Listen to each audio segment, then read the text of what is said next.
tariffs of up to 35% on electric cars from China. Up to 38% tariffs on electric vehicles. 100% tariff. We are in a new era of tariffs and trade wars, but what does it mean for the global economy? When did the US stop preaching free trade and start demanding fair trade? And the real question, who is footing the bill? The tariffs hurt American consumers. Everybody, small businesses, everything's been affected. It's terrible. So they can blame China for causing all those problems. It is a signal that the US indeed wants to protect its own companies. As a result, will make themselves less competitive. We uncover the forces driving this shift and the stakes involved. From big cities to small towns, from top experts to everyday people, at home and abroad.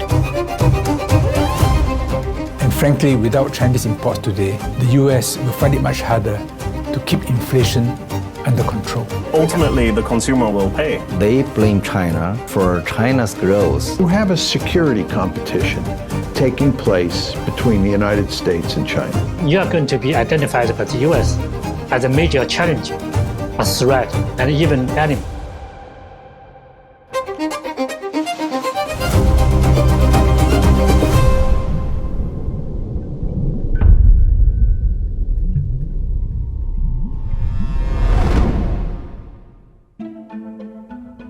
Our investigation began with Chinese EV makers targeted by steep tariffs from Europe and the US. But it wasn't easy. Interview requests were denied, film crews blocked, last-minute cancellations, and some security guards even pushed us away from filming.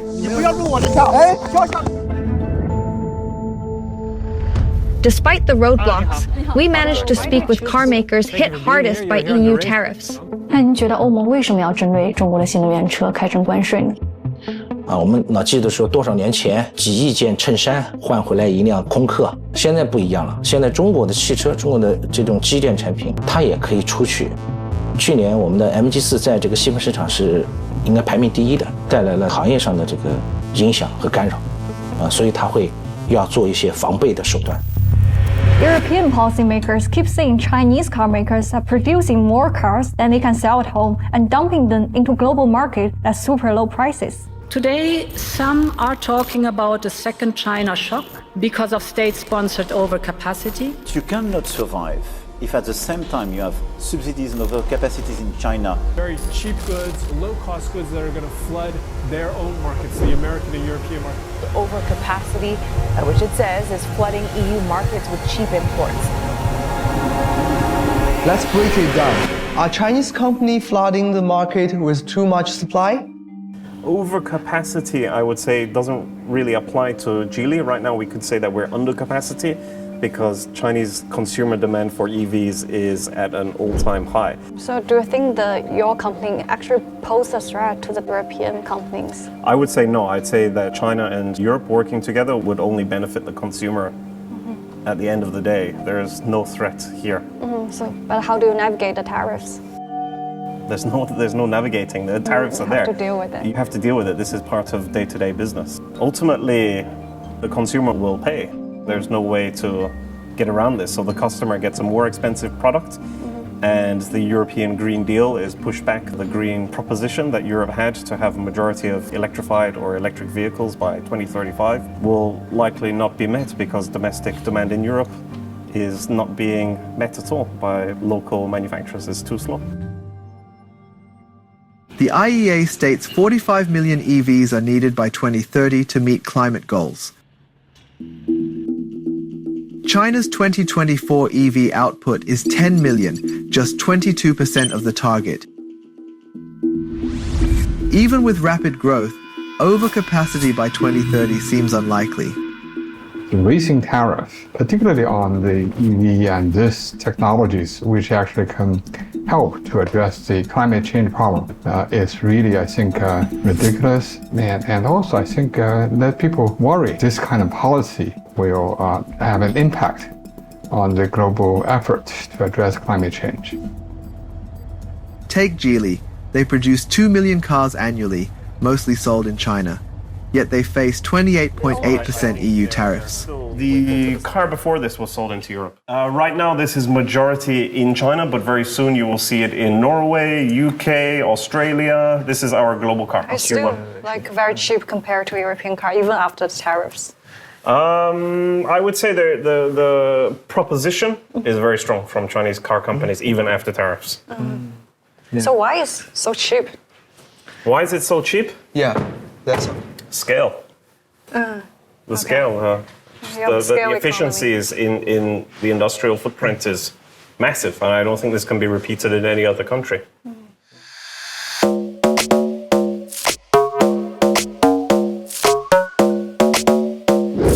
To understand European customers, we hit the road in a Chinese EV.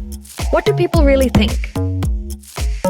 We're from Sweden. Oh, you're from Sweden? Can we borrow the car? Yeah, but... Oh, yeah, you can charge. You want to drive? I'm driving on a cloud. It's really smooth. I have never drive before with massage.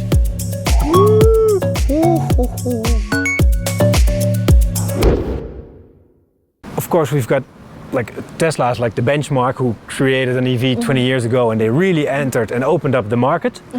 But now it's all changing. People are searching for EVs that suit them, you know, for their value, for their price, but also for their lifestyle. Now we really see the new models, which Europeans really like. It's spot on, and the design is very European. And if you've got that in combination with a good quality car, but as well with a good price, well, that's for the Dutchman. It's the magic formula to drive an EV from China. There are lots of like bad feelings about China, especially in Europe. Okay, No, so yeah, okay, yeah, I'm good it's, here. it's more that we feel jealous of the economic like development that you guys have. Can you explain us what does overcapacity means and why there's sudden rise on tariff? Well, overcapacity is an argument you use when others are able to sell products in your market much more cheaply than you can produce them. So how can you sell products to me at such a low price when I cannot produce them at this price? Surely you must be subsidizing these products in one way or another. But the explanation is really productivity. China is more productive in manufacturing than any other country on earth, which is why China accounts for maybe over 30% of global manufacturing. What is not good for the world is that the most efficient producer is currently being held out of the market. US politicians would say, well, we're only reacting to unfair treatment from the past. Whether it's Europe or whether the United States feel that there's undue subsidies or undue other preferences given to Chinese companies, not to other companies in China, you can take it to the WTO. That hasn't happened thus far. In fact, China's export rate is far lower than the West's. Nearly 80% of German cars and 50% of Japanese cars are exported. For China in 2023, only 12.7% of EVs were exported. For decades, developed nations like the US and Europe dominated exports. 80% of US-made chips and most Boeing and Airbus planes are sold globally. So why the fuss about China flooding the market when they lag far behind in exports? Certainly, I would say Washington has abused the word overcapacity. What do you mean when you say that export of the surplus production to other countries is considered overcapacity? Do you mean to say that each and every country is only allowed to produce exactly what you need for domestic market? If that's the case, virtually there is no global trade at all. So many EU-made cars into China, more than 1 million probably, and then China's export of EV car to the Europe is probably a few 100,000. So it's not even half of the China import from EU. So I think the EU Commission may be really geopolitical driven for many of those areas. 我觉得对新能源汽车去征收这样的关税是没有什么道理的。中国的这个政府对全球都非常可怕。我觉得中国的竞争激烈，其实从一方面来讲，它跟我们会带来挑战；另一方面也是整个中国的一个优势。因为如果你不快速的去迭代你的技术、迭代你的产品，那你可能就在市场竞争中可能就会消失。Overcapacity has become a recurring buzzword in Western accusation of China's trade practices. But if it's not true, why do we keep hearing about it?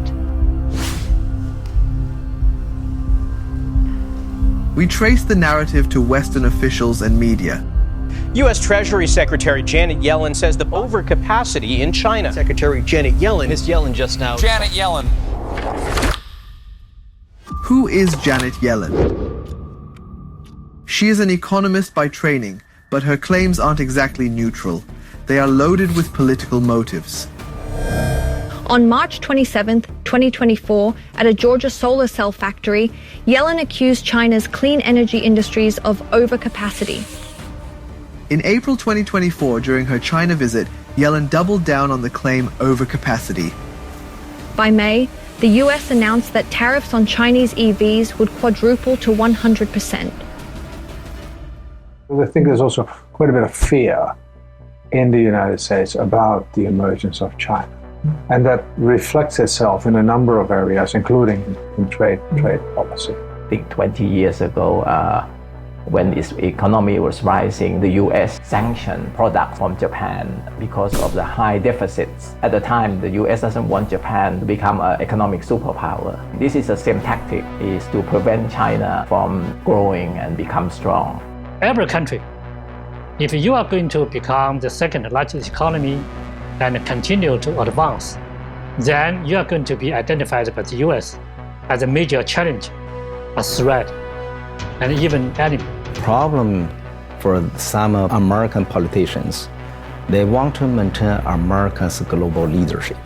They blame China, and for China's growth, make America can no longer enjoy that kind of a dominating position.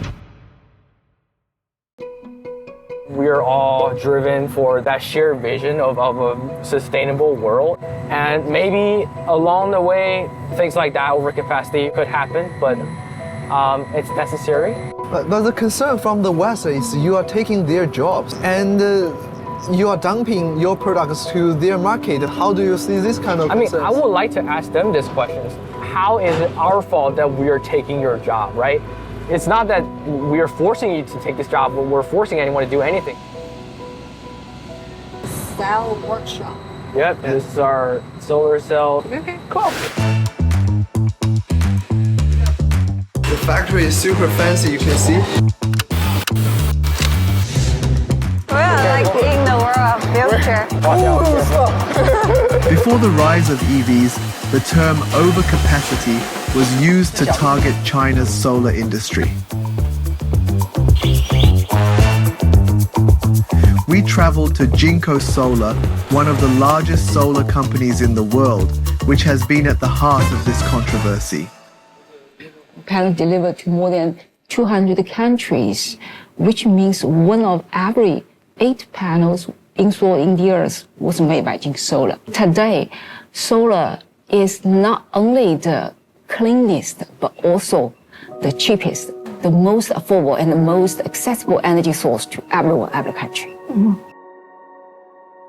I think it's very, very hard for Western companies to catch up Chinese companies. That's why they push their government or they lobby their governments to place the trade barriers, restrictions, sanctions on Chinese companies. But I think this challenge will not make Chinese companies less competitive. On the contrary, they should pay more extra cost on the same energy products. As a result, will make themselves less competitive. It is a signal that the US indeed wants to protect its own companies. But underlying is really the tensions between the emerging power China and the incumbent hegemon United States. The US has shifted away from globalization. What's driving this change? I think that the American political class in the period right after the end of the Cold War thought globalization really was going to be uniform and entirely beneficial. And they didn't really pay attention to the bad parts of globalization, which meant unemployment for people in traditional industries. They didn't focus on education, compensation, and other things to help take care of the people who are losers in the competition, as well as reward the winners. I have a philosophical answer to the shift towards risk and security, and it has something to do also with the crisis of meaning in the West, the crisis of morality, because of full belief in technology, in capitalism, in individualist ideology. It fundamentally fails to answer the most basic question about human being and consciousness. Technology is only restless, has no ethics, and capitalism has no ethics, has certainly no ethics of the social good. And if you see that, it's an emptying out of morality. And when you have this lack of morality, it's exploited by governments, right? It's exploited in all kinds of ways by populism or blaming China. Doing the same thing with China. We're going to tariff the hell out of them. We're going to lead the greatest economic comeback in American history under Donald Trump's leadership. To put it this way, whatever Trump says, I believe. Now, you can also argue that, yes, the U.S. economy is good, but the question is depending on who you ask. If you ask the corporate America, yes, but the middle class, blue collar workers, the answer is no. And some of the studies show that the American male workers, their income has no change compared with 50 years ago. That probably explains Donald Trump's policy and resonate well with that group. The roots of the problem, I think, largely comes from the domestic policy incompetence. The U.S. multinational, U.S. companies is making fortune worldwide. And then the money probably is not really all coming back to the U.S. There's a lot of sentiment for the people in the West or Rust Belt states that they feel they've been neglected, they've been losing benefits, and then they anger that onto the politician, and then the politician wants to transfer that anger, and then they have a scapegoat, which is China. But actually, China is contributing to all those multinational benefit, and you see the rising populism, nationalism, which is really against the US government. So it's become a vicious cycle now. And frankly, without Chinese imports today, the US will find it much harder to keep inflation under control. Trump is worried that America has lost its manufacturing capability and wants to recover some of it. I think China should help America. Because if America loses the ability to manufacture, it will feel very insecure. Then its actions will be emotional. A middle-class crisis, coupled with the belief that China is a threat. Up until recently, China's rise has created real fear in America about our national security, our way of life. You have a security competition taking place between the United States and China. It has a military dimension, but it also has an economic dimension. You know, it's kind of a zero-sum game. If you win, we lose. Well, that's not true. If you win, we win. If we win, you win. You know, everybody wins. There's a scenario out there where we both can win.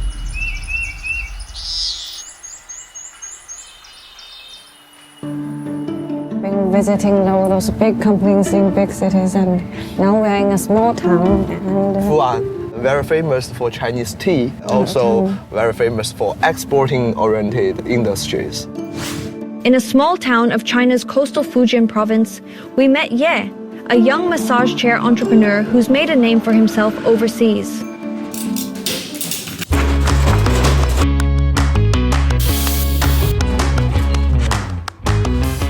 你看，这是越南语的，是软件都是你们自己开发的吗？对，我们现在的这些所有的 UI 啊，都是我们自己设计，包括语言。你们还会越南语？那我们肯定不会越南语。那怎么做的这个？像用 AI。 But like any small town success story, there is a tough past. Back in 2018, the US-China trade war wiped out his business overnight. 18年的时候，还有一波清退线上的电商卖家，亚马逊卖家。那当时我们是在做耳温枪，就体温计。那我们当时做到整个行业的头部，大概有15个店铺，那在一夜之间全部给我们冻结掉，就差一点就破产了，倒闭了。我们从来没想过会因为政治因素，然后让我们的经营出问题，而且还是这么针对性的。大部分企业都有在思考这个问题，就是灵活性、弹性，不要被任何一个事情给局限掉。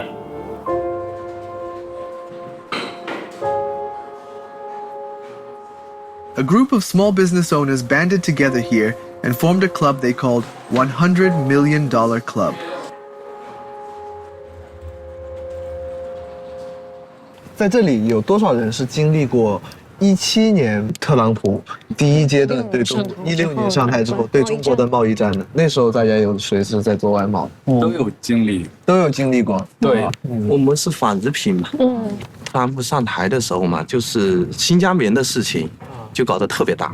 那现在特朗普又要上台了，害不害怕？不怕，打过一次了，打不打？经验。为什么那一场贸易战后面不了了之？因为现在的中国制造的产品，我觉得不像以前一样，它全球的依赖度是太高了。我其实没有明白这个话是怎么出来的，就是他为什么会说我们产能过剩啊？就是如果我们这个东西啊，它非常非常便宜，比如说衣服吧，我这衣服如果卷到非常便宜，是对于他们国家的消费者是非常喜欢的。你没有理解他这个问题，我们的东西很便宜，冲击到他们市场，他们市场的工厂会全部倒闭掉，知道吗？他这个行业会全部消失掉。他们应该也要加入到我们这个氛围里面。他怎么给你？他如果工厂全部倒闭掉，他们的就业怎么办？他们国家的就业怎么办？为什么特朗普要加关税，知道吗？他是确保他们本国的就业，知道吗？那你觉得怎么解决这种问题？这不是他们的问题吗？我们去解决什么？为什么我觉得是他们自己本身的问题？弱者才会去保，不是吗？但是刚才他也说了，如果把他的这些人都卷死，他们的工人就是全部失业了。所以很多人都说中国的工人在抢全世界的饭碗嘛，对吧？但是，因为他们觉得我们带动他们卷，对不对？但是他们仅仅只是在觉得我们在卷他们的价格，但他们有没有想过去卷服务跟卷品质呢？如果他们的品质一定超出我们很多，那为什么他们还会失业呢？像无人机一样，对不对？大家都能造，但是为什么大家还是要买大疆？我觉得这是他们要思考的问题。不是我们的，我们没有产能过剩。我们做到了物美价廉。我们也是按客户的订单的需求去生产的，不是说我们自己去制造卖到他们那边。没遇到。我们生产，我们求订单呢，哪里还是产能过剩？我们现在订单砸来那种，越卷越有干劲。一个行业不是一家人做大，是大家一起才能把蛋糕做大。加入这些更活跃的贸易里面去，那对我们来说是种机会。如果都是一潭死水的话，那我们反而变得没有干劲了，这样。阿姨。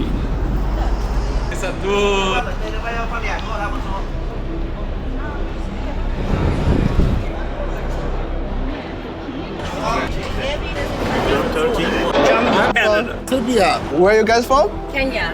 America, United States. New Zealand. New Zealand. You can find everything. It's a very good trading company. You can't close your eyes. A lot of new items comes from China. We hope that we can do business with everybody globally. We're really happy with China. For us, as Kenyans and as Africans, China is the best. Chinese Canton Fair is very good. Globalization once held the promise of lifting millions out of poverty, turning dreams into reality. But today, that promise feels uncertain in a world reshaped by change. Not everyone believes in win-win solutions, and some think they simply don't work. The constant push for hegemony risk tearing apart our interconnected world. It may blind us to what truly matters, shared prosperity. The way forward isn't about division, but about finding common ground. Because even in disagreement, the stakes we share in this changing era are too big to ignore.